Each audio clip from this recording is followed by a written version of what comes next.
Bonjour, bonsoir. Aujourd'hui, nous sommes là pour explorer notre AGL, plus précisément WinDev. Autrement dit, notre atelier de génie logiciel permet de créer des applications facilement et rapidement. Sans plus tarder, je vais me connecter sur WinDev et démarrer pour vous montrer comment créer une application.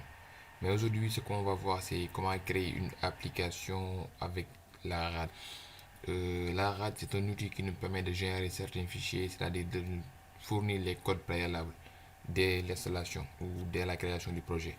Là, sur notre fenêtre, nous avons quatre onglets, c'est-à-dire créer un projet qui est là, ouvrir un projet si le projet existe déjà, ou bien ouvrir des exemples, parce que Windows vient toujours avec des exemples, beaucoup d'applications qu'ils ont développées et qu'ils nous servent d'exemple là, ou bien suivre notre cours de formation, c'est-à-dire qu'il y a des PDF, il y a un cours qu'on peut suivre automatiquement, il suffit de cliquer seulement sur cours d'auto formation.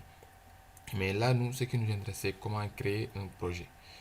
Sans plus tarder, on va cliquer sur créer un projet. Et là, on a notre première page, c'est-à-dire une demande. On veut créer quel type d'application.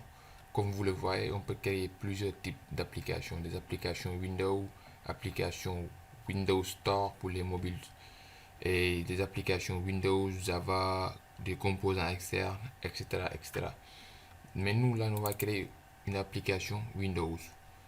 Il suffit de double-cliquer. Et là, on a notre assistant de création de projet qui s'ouvre.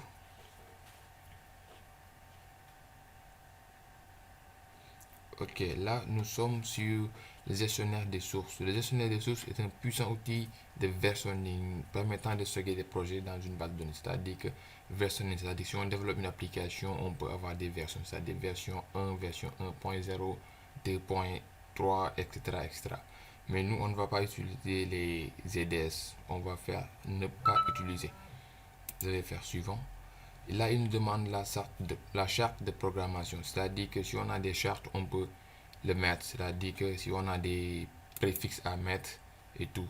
Comme par exemple, si je clique sur éditer, vous allez voir que Windev nous propose déjà des préfixes, c'est-à-dire des préfixes qui lui sont propres.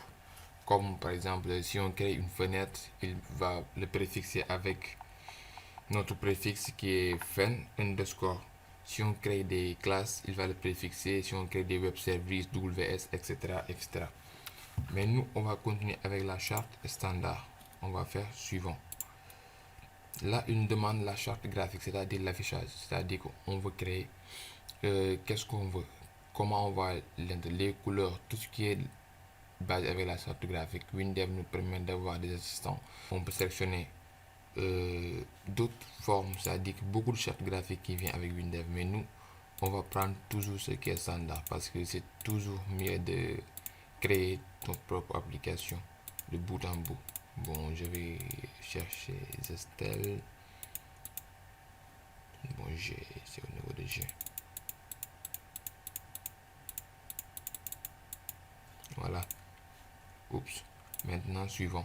Là, il nous demande le IHM, c'est-à-dire interface homme-machine. C'est-à-dire la taille prédéfinie. C'est parce que chaque utilisateur a son ordinateur, c'est-à-dire les écrans ne sont pas les mêmes. On a différents types de résolution, mais nous, on va choisir ce qui est standard, c'est-à-dire 800 par 600. On fait suivant. La langue, on va continuer à utiliser français. Là, une demande, si on ouvre notre application, est-ce qu'on va à chaque fois qu'il nous donne, par exemple, des conseils, le saviez-vous, comment utiliser tel truc, comment faire des enseignements, comment faire. Nous, là, pour le moment, on n'en a pas besoin. On va dire ne pas afficher la fenêtre. On fait suivant. Là, une demande, si vous voulez créer la base de données, oui, on va créer la base de données parce qu'on ne peut pas développer une application sans base de données. Donc, on va garder oui. Suivant. Là, une demande le nom de notre base de données. Par défaut, si on n'a pas donné de nom à notre projet, il garde le nom de nos projets. Là, je vais faire gestion immobilier. IMO, je vais mettre gestion IMO, tout court. Suivant. Là, il me demande quel type de base de données je sélectionne. Là, on va sélectionner par défaut HFSQL classique, c'est-à-dire que c'est une base de données qui est fournie par WinDev, mais il y a beaucoup de bases de données qui existent, c'est-à-dire on peut utiliser SQL Server, on peut utiliser Azure de Microsoft, on peut utiliser beaucoup de Excel, Access, beaucoup de fichiers, etc. Mais nous, on va sélectionner ce qui est standard comme d'habitude. Et là, on a terminé la première partie. Là, il va créer la base de données et il va nous proposer de créer notre première table. Et pour plus de simplicité, on va créer une seule table de départ. Bon, là, comme on parle de gestion immobilière, on va mettre département, par exemple, département comme nom de table, suivant toujours la base de données par défaut. Là, on a notre table département. Et si on vous regardez bien, WinDev génère automatiquement les ID département, notre clé primaire. Mais nous, pour notre table, on a aussi besoin de connaître le nom du département. On va ajouter un autre champ. C'est-à-dire là, il suffit de cliquer en bas et de mettre nom underscore département. Tabulation, là il nous demande, c'est-à-dire le libellé. Ce que l'utilisateur va voir, on peut mettre nom département sans le tirer. Le type, là on a plusieurs types, c'est-à-dire on a un type texte, type numérique, type date, type monétaire, etc., etc. Si on doit gérer les images ou peu importe, mais nous ce qui nous intéresse pour le moment c'est les textes. Donc on va utiliser texte. Et là c'est la taille, le nombre exact de caractères que l'utilisateur peut entrer. Ici on va le laisser à 50, ça suffit largement. On valide. Et là, c'est là où tout devient plus important. Là, on peut fermer et finir l'application, comme vous le voyez ici, ou on peut faire une application RAD. Il a mis RAD application complète. Génération automatique de l'application. La RAD, comme je vous l'avais expliqué tout à l'heure, permet de générer l'application complète. Mais si je dis complète, c'est pas complète 100%. Donc, seulement avec les opérations basiques. C'est-à-dire tout ce qui est basique, les insertions, les modifications, les suppressions, etc., etc. Nous, on va sélectionner la RAD. Il nous demande quelle structure on va utiliser. On va lui dire que bon, on va utiliser notre base de données qui est gestion IMO. Suivant.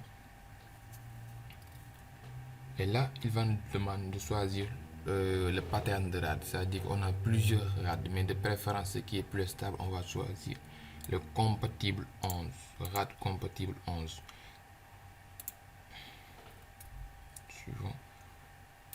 Suivant. Là, il nous demande de connaître les fenêtres. On a des interfaces classiques, c'est-à-dire que l'utilisateur peut ouvrir une fenêtre et après ouvrir une autre fenêtre. Mais ça n'empêche pas, les fenêtres vont passer juste à poser. Mais si on choisit par exemple l'interface multi-document, c'est-à-dire que toujours on a une fenêtre mère et les autres fenêtres vont naître. C'est ça qu'on appelle les fenêtres MDI. Vous allez voir tout à l'heure avec notre application. Suivant. Là, il nous demande quel type de programmation on va utiliser. La programmation procédurale. Suivant quel ordre de langage on va utiliser. Bon, le W langage de WinDev. Suivant. Il demande d'intégrer les questionnaires. Bon, on va dire non, c'est pas important pour le moment. Et pour la charte graphique, encore une fois, il va nous demander quelle charte ou quel gabarit utiliser. On va utiliser Zestel. Suivant. Là, il nous demande les paramètres des fenêtres. La taille, on va laisser 800 sur 600 comme tout à l'heure. On va le laisser là.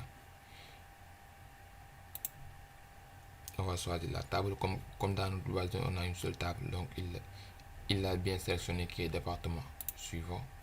Là, il nous demande s'il veut intégrer les menus. Bon, pour le moment, on ne va pas intégrer les menus.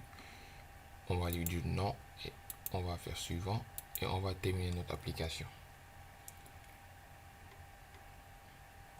Ouais, il a dit la génération de l'art est terminée. D'accord.